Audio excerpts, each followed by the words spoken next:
Frame, आवाज में कशिश, नई बात सोचता, नई बात कहता, अंग्रेजी फर्राटे से लिखता और फर्राटे से बोलता। उसको बीमारियां पालने का बड़ा शौक था।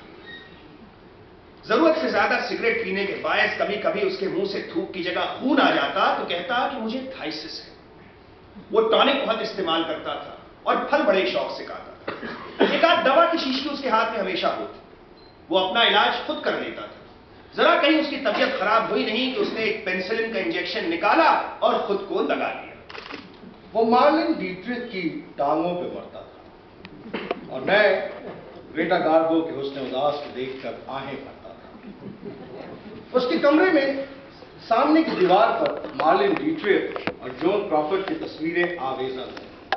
भगत सिंह का एक मुजस्समा भी कमरे में रखा हुआ था।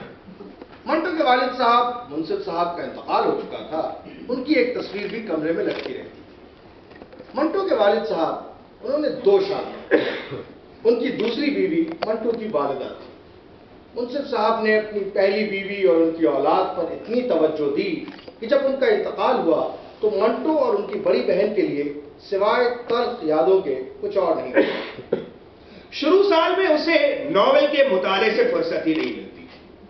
वो अपनी वालदा के पैसे चुराता और नॉवेल खरीदता, दोस्तों और रिश्तेदारों से कर्ज लेता और नॉवेल खरीदता, अपने वालिद से स्कूल की पिकनिक और फीस या जुर्माने या मुख्तलिफ तकरीबों के नाम पे पैसे लेता और नॉवेल खरीदता, दोस्तों के वालिदैन से दोस्ती गांठता, किसी को चचा बनाता, किसी को मामू बनाता। जरा उनकी नजर चूकी नहीं कि मंटो ने उनको चचा बनाया, कोई किताब उड़ाई और चंपत। चुनांचे एक दफा अमृतसर में रेलवे स्टेशन पर व्हीलर की बुक शॉप पे मंटो साहब एक दोस्त के साथ पहुंचे। उन्होंने वहां से एक किताब चुराई, दुकानदार ने देख लिया, पुलिस बुलवा दी।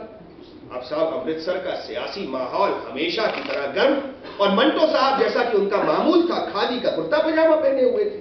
तो पुलिस जब मंटो को लेके जाने लगी तो मंटो ने वहीं रेलवे प्लेटफॉर्म पे जोर का नारा लगाया, इनकलाब जिंदाबाद। बस क्या, फिर बड़ी सी भीड़ जमा हो गई। लोगों ने समझा कि सियासी कैदी है, जबरदस्ती पुलिस से छुड़वा लिया। मंटो साहब किताब लेके खुश घर लौट आए।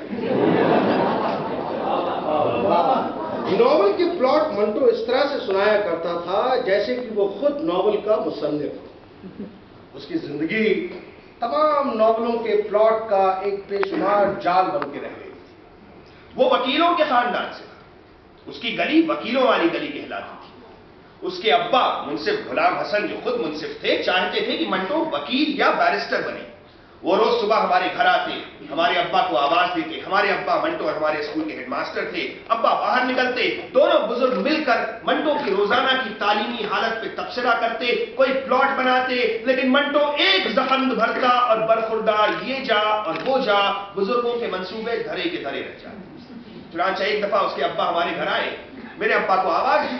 अब्बा निकले तो कहने लगी, भाई क्या हाल है सआदत का, अब तो खूब पढ़ता होगा, दिन रात आपके पास रहता है। अब्बा बहुत चकराए। मालूम हुआ कि मंटो साहब हमारे घर में रह के पढ़ाई करने का कह के चुपचाप बंबई निकल लिए। खैर साहब बंबई से बुलवाए गए। अब जब बंबई से लौट